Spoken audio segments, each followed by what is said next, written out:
ഏത് നൈപുണ്യമാണ് ഹെഡ്ഗേവാർ വികസിപ്പിച്ചിട്ടുള്ളത് എന്ന് ഇതിന് പേര് നൽകാൻ ശ്രമിച്ച മുനിസിപ്പാലിറ്റിയിലെ BJP നേതൃത്വം ഒന്ന് വ്യക്തമാക്കിയാൽ നല്ലതാണ്. നമ്മുടെ അറിവിൽ ഹെഡ്ഗേവാർ ആരാണ്? ഈ രാജ്യത്തെ ഭിന്നിപ്പിക്കുവാൻ, പിൽക്കാലത്ത് ഗാന്ധിയെ കൊല്ലുവാൻ പര്യാപ്തമായ രീതിയിൽ ഈ രാജ്യത്ത് വിഷലിപ്തമാക്കിയ, വിദ്വേഷത്തിൻ്റെയും വിഭജനത്തിൻ്റെയും രാഷ്ട്രീയം മുന്നോട്ട് വെച്ച RSS എന്ന് പറയുന്ന രാഷ്ട്രീയ സംഘടനയ്ക്ക് രൂപം കൊടുത്ത ആളുടെ പേര് നൈപുണ്യ വികസന കേന്ദ്രത്തിന് കൊടുക്കുന്നത് വഴി എന്ത് സന്ദേശമാണ് നൽകുന്നത്? മാത്രമല്ല, ഒരു CSR ഫണ്ട് എടുത്ത് നമ്മുടെ എല്ലാവരുടെയും പൊതുവായ ഭൂമിയായ മുനിസിപ്പാലിറ്റിയുടെ ലാൻഡിൽ ഒരു RSS നേതാവിൻ്റെ പേര് കൊടുക്കുവാൻ എന്ത് പ്രസക്തിയാണ് അയാൾക്കുള്ളത്? ഈ രാജ്യത്തിൻ്റെ പൊതു ഇടത്തിൽ ഇവർക്ക് അത്തരത്തിലൊരു പേര് കൊടുക്കാനാണെങ്കിൽ ഏതെങ്കിലും ഒരു സ്വാതന്ത്ര്യ സമര സേനാനിയുടെ പേര് കൊടുക്കാൻ കഴിയില്ലേ? കഴിയില്ല. എന്താണ് കാരണം? ഒറ്റ RSSകാരൻ പോലും ഈ രാജ്യത്തിൻ്റെ സ്വാതന്ത്ര്യ സമര സേനാനികളുടെ പട്ടികയിലില്ല. അപ്പോൾ ഇവർക്കില്ലാത്ത ക്ഷാമം, കൊള്ളാവുന്ന ഒരുത്തൻ്റെ പേര് പോലും കൊടുക്കാനൊരു പേരില്ലാത്തതിൻ്റെ ക്ഷാമം ഇതുപോലെയുള്ള രാജ്യത്തെ വിഭജിച്ച് ആരുടെയെങ്കിലും പേര് കൊടുത്തിട്ടല്ല RSS തീർക്കേണ്ടത് എന്ന് തന്നെയാണ് കൃത്യമായി സൂചിപ്പിക്കാനായിട്ടുള്ളത്. ഇതിനെതിരെ പ്രതിരോധിക്കുമെന്നല്ല, ഈ സംരംഭത്തെ പ്രതിരോധിക്കുമെന്നല്ല ഞങ്ങൾ പറയുന്നത്.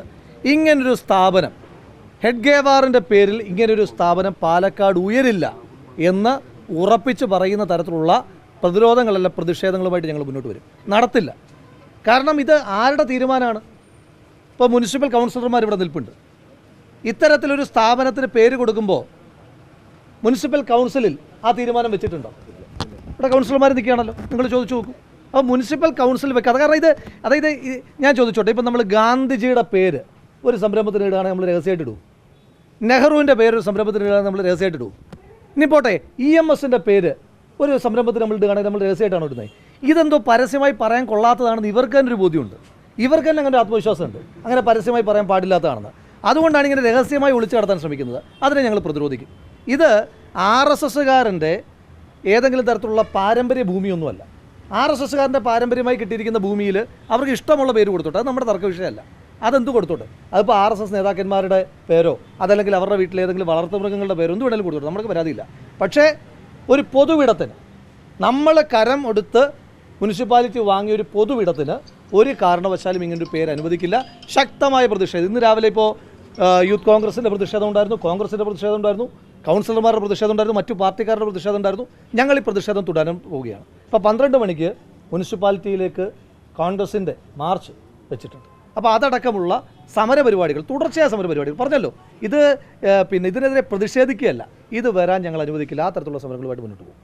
ഹെഡ്ഗേവാറിന്റെ ആശയമല്ലേ രാജ്യം ഭരിക്കുന്നത്? പ്രധാനമന്ത്രി ഉൾപ്പെടെ ആ ആശയമല്ലേ പിന്തുടരുന്നത്? ഇവിടെ രാജ്യം ഭരിക്കുന്ന അതിൽ നിന്ന് അദ്ദേഹത്തിന്റെ കാര്യങ്ങളിൽ നിന്നുള്ള പ്രേരണ ഉൾക്കൊണ്ടുകൊണ്ടുള്ള ഒരു പ്രത്യയശാസ്ത്രമല്ലേ? അപ്പോൾ അതിനെങ്ങനെയാണ് നൽകാൻ കഴിയില്ല എന്ന് പറയുന്നത്? രാജ്യം ഭരിക്കുന്ന പ്രത്യയശാസ്ത്രം ഈ രാജ്യത്തെ ഹിന്ദുക്കളും അല്ലാതെയുള്ള ആളുകളൊന്നും, ഈ രാജ്യത്തെ ക്രിസ്ത്യാനികൾ, ഈ രാജ്യത്തെ മുസ്ലിങ്ങൾ, ഇവരൊക്കെ ആഭ്യന്തര ശത്രുക്കൾ എന്ന് പറയുന്നതാണോ രാജ്യത്തിൻ്റെ പ്രത്യയശാസ്ത്രം? നിങ്ങൾ വെറുതെ ബ്രിട്ടീഷുകാർക്കെതിരായി സമരം ചെയ്ത പറയട്ടെ അല്ല സഹോദര അങ്ങേക്കൊരു കാര്യം, ശരി, ജനൻ TVയുടെ റിപ്പോർട്ടർക്ക് ഞാനൊരു ചരിത്ര സംഭവം പറഞ്ഞുതരാം. അങ്ങേ ഈ ഹിറ്റ്ലർന്ന് കേട്ടിട്ടുണ്ടോ? ഹിറ്റ്ലർന്ന് കേട്ടിട്ടുണ്ടാവുമല്ലോ അല്ലേ? ഈ ഹിറ്റ്ലർ എന്ന് പറയുന്നയാൾ ജർമ്മനിയിൽ തെരഞ്ഞെടുപ്പിൽ ജയിച്ചിട്ടുള്ള ആൾ. പറയട്ടെ, അല്ല ഇന്ദിരാഗാന്ധി ഹിറ്റ്ലർ എന്ന് പറയുന്നത് വിവരമില്ലാത്ത ആരെങ്കിലും ആയിരിക്കും. അതിപ്പോൾ എനിക്കറിയില്ല, അതിപ്പോൾ അവരോട് ചോദിക്കേണ്ട വിഷയമാണ്. ഞാൻ പറഞ്ഞത് ഒരു വിഷയം പറയുകയാണല്ലോ. ഹിറ്റ്ലറെ പറ്റി അങ്ങേക്ക് ബോധ്യമുണ്ടല്ലോ. ഈ ഹിറ്റ്ലർ ജർമ്മനിയിൽ തെരഞ്ഞെടുപ്പിൽ മത്സരിച്ച് 33% വോട്ട് വാങ്ങി ജയിച്ചയാളാണ്. മനസ്സിലായില്ലേ?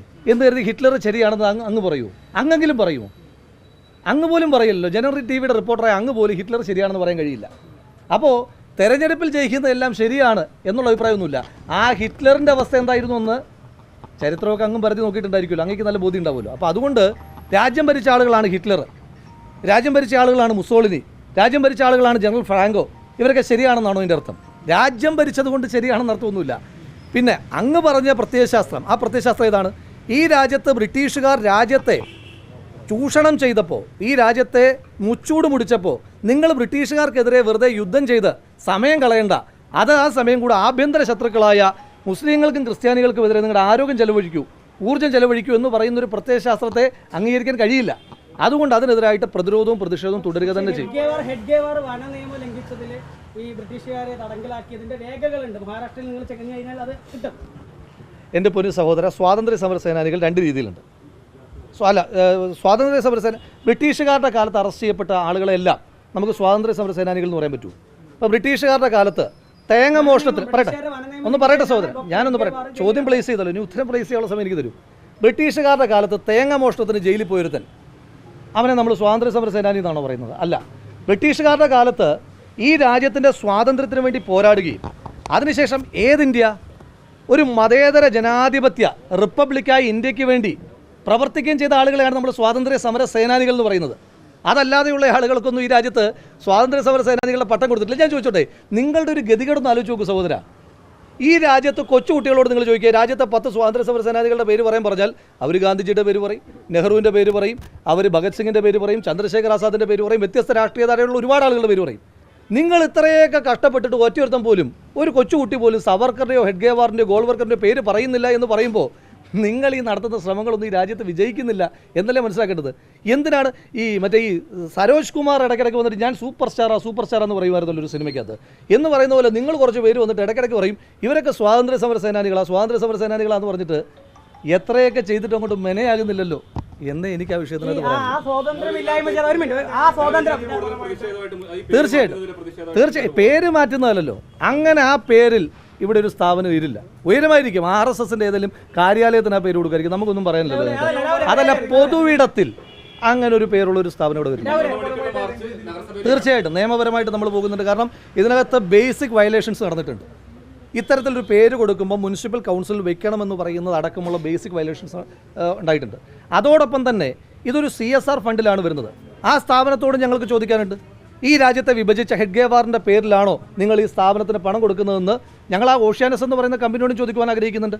അവർക്ക് ഞങ്ങൾ കത്തുകൾ എഴുതും. അതുപോലെ തന്നെ തദ്ദേശ സ്വയംഭരണ സ്ഥാപന വകുപ്പ് മന്ത്രിക്ക് യൂത്ത് കോൺഗ്രസും പരാതി കൊടുക്കുന്നുണ്ട്.